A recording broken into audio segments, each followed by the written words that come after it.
በስመ አብ ወወልድ ወመንፈስ ቅዱስ አሐዱ አምላክ አሜን። በስመ አብ ወወልድ ወመንፈስ ቅዱስ አሐዱ አምላክ አሜን። በስመ አብ ወወልድ ወመንፈስ ቅዱስ አሐዱ አምላክ አሜን። ሰላም ሰላም ሰጥራለሁ ለእግዚአብሔር ከመይ ትውለውን ከመይ ተምሲኡ አምላክ ይመስገን ሰላም እየ ከምቲ ኣነ ሰላም ዘለዎ ሰላም ክትኮን ደሞ በዓልቲ ሙሉእ ተስፋ እየ። ከምቲ ልመድ ኩሉ ግዜ ታሪክ ቅዱሳን ሒዘልኩም ዝመፅእ ሎማዓንቲ ከዓነ ታሪክ ሰማዕቲ ቅድስት ኣስጠራጦኒቃ ሒዘልኩም መፅእ ኣለኹ። ሓቢርኩምኒ ክትፅንሑ ትሕትና የለዎም። ታሪክ ሰማዕቲ ቅድስት ኣስጠራጦኒቃ ንሰማዕቲ ቅድስት ኣስጠራጦኒቃ ኣቦኣ መምለኪ ኣቦኣ መምለኺ ጣዖት ስለ ዝኾነ ንሳ ከዓ ኣማኒት ኮይና ብፆሙን ጸሎቱን ሰውነታ ሓቢራ ብምርኣይ ናብቲ ከሓዲ ንጉስ ጢባርዮስ ከይዱ ከሲሱ ኣትሓዛ። ኣዲኣ ግና ክርስትያናዊት ኮይና እናኸደት ተጽናዕንዓ ነበረት። እቲ ንጉስ ብበዝሒ ጥበራታቱ ናብ ጣዖት ክተእምን ፈቲኑ ምዃን ምስ ዓበዮ ወእምዘ ኣዘዘ ከመ ይገብሩ ሰይፋዳለ ዘሓፂን እለ ሩሱናት ብእሲት ወያፀረዋ ውስተ ኩራኖኤታታ እስከ ይትላጸቅ ምስለ ገዋቲሃ ውእቱ ሰፊብል ወሰበረቶ ለሰይፈዳል ወወፀአት ወርእዮሙ ህዝበ እመኑ በእግዝእነ ለቱ ስብሐት መጠነ ሰብአ ወኮነ ሰማዕት ተርጎሞ። ንኻልኣይ ግዜ እውን ኣብ ቤተ ማእሰርቲ ኣእተውዋ። ካብኡ ሓፂን ኣፅፋር ዘለዎ መጋዝ ዓይነት ኮይኑ ንሰምነታ ዝሰናጥቁ ኣዳለዉ። እዚ መሳርሒ እዚ እውን እቲ መጋዝ ናብ ክልተ ማለት ንየማንን ንፀጋምን ተቆሪፁ ነዛ ብምርኣይ ዝኾኑ ህዝቢ ኣሚኖም ተጠሚቖምን ሰማዕታት ኮይኖም ሓለፉ። ንሳልሳይ ግዜ እውን ሓንዘማት ኣራዊት ናብ ዘለውዎም ጉድጓድ ኣእተውዎ። ሕጂ እውን ምስ ጸለየተ ኩላቶም እቶም ሓንዘማት ኣራዊት ሞይቶም ተወድኡ። ንራብዓይ ግዜ 4 ሰባት ክስከምዎ ዘይኽእሉ ከቢድ እምኒ ኣብ ክሳዳ ሰቐሉላ። ምስ ጸለየት እቲ ከቢድ እምኒ ናብ ሰለስተ ተኸፈለ። ነዚ ብምርኣይ እውን ቁጽሪ ዘይብሎም ሃብ እምኒ ንሓምሻይ ግዜ ሓደ ዓብዪ ድስቲ ካብ ሓጺን ኣስሪሑ ኣብኡ ዓራት ምስ ዘይቲ ንቅድስቲ ኣስጠራጦኒቃ ኣብ ርእሳ ከኩዕውላ ካብኡ እንከለዉ ነቲ ዓብዪ ድስቲ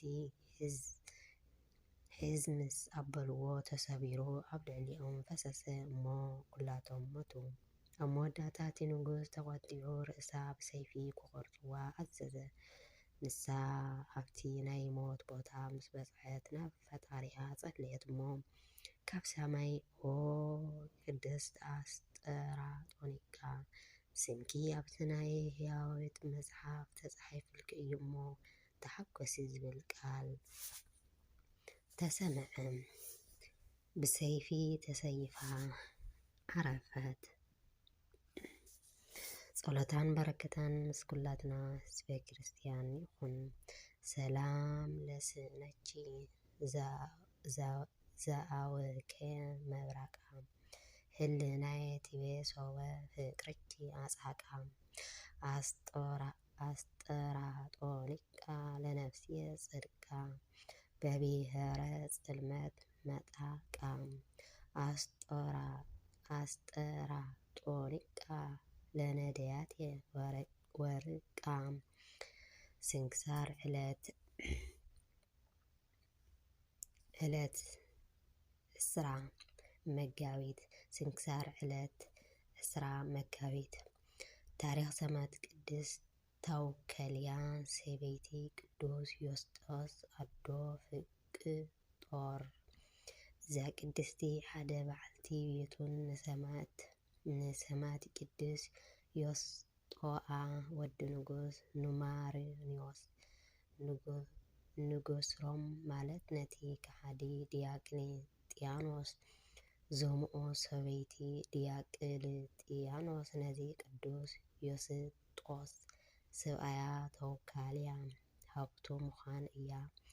ኣብቲ ግዜ እቲ ዝነበሩ ኣማኸርቲ ዮስጦአ ንዲዮቅልጥያኖስ እሞ ንቕተሎ ንስኻ ናይ ኣቦኻ መንግስቲ ትሕዝ እንተበልዎ ንሱ ኣነ ናይ ሰማይ መንግስቲ እምበር ናይ ምድሪ መንግስትስ ኣየድልየንን ርኦ ብምባል ምስ ሰበይቱ ቅድስቲ ታውከልያ ወዲ ቅዱስ ኣቦሊኒ ናብ ዲዮቅልጥያኖስ ከይዶም ብጎይታ ኢየሱስ ክርስቶስ እምነቶም ገለጹ። ዲዮቅልጥያኖስ ስለ ዝፈርሖ ጎይታይ ዮስጦስ ኣይፋልካን ኢሉ ከም ቤተሰቡ መጠን ብትሕትና ለመኖ።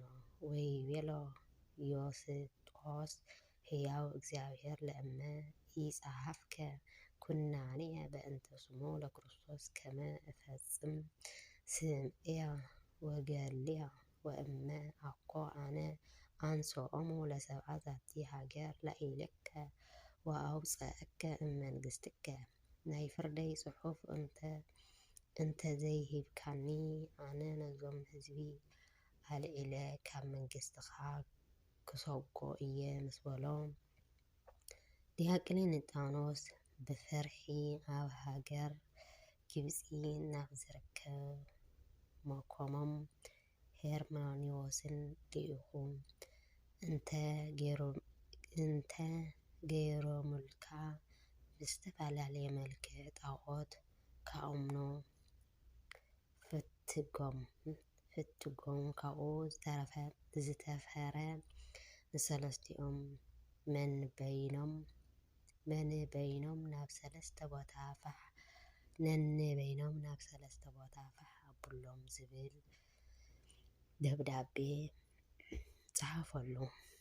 ምስ ኣበይዎ ብትእዛዝ መሰረት ፋሕ ኣቢሎም ማለት ንቅዱስ ኣቦሊ ናብ ሃገር ብስጣ፣ ንቅድስቲ ታውካልያ ናብ ሃገር ጻ፣ ንቅዱስ ዮስጦስ ከዓ ኣብ ሃገሩ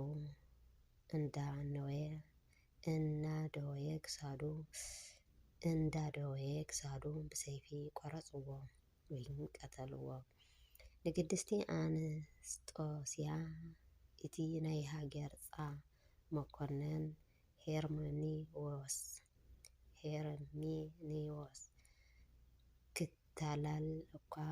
ክታለላ እኳ ብዙሕ እንተፈተነ ንሳ ግና ብፍቕሪ ክርስቶስ ስለ ዝተቓጸለት ኣብየቶ እሞ ብዝተፈላለዩ መድርሕታት ከሳቒዋ ካብቲ ኩሉ ቆስላን መከራን ከዓ ዝተኣዘዘ መልአክ እግዚአብሔር እናመፀ የድሕና የጽናዕናን ነበረ።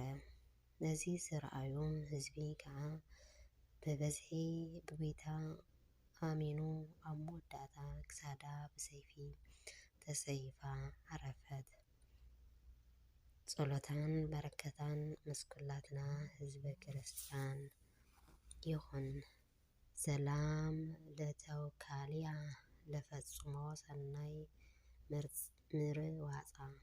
ምርዋፃ ኣመ ሰደድዎ ውስተ ምድረ ጻ ረበ ስነ ኣብያተ ኣርኤት ዘበቀርነ ነጊ ተሃንጻ ወከዓበ አዲ እያነስእት ገጻ ለነጽሮ ወልደ አዊኤል ወየስጦስ ቢጻ ለነጽሮ ውልዳ አቦሊ ወየስጦስ ወየስጦስ ቢጻም ወስብሐት ለእግዚአብሔር ወለወላዲቱ ድንግል ወለመስቀሉ ክቡር ዘንጠብጠብኩ በአፈ ዙፋን ይታረምልኝ።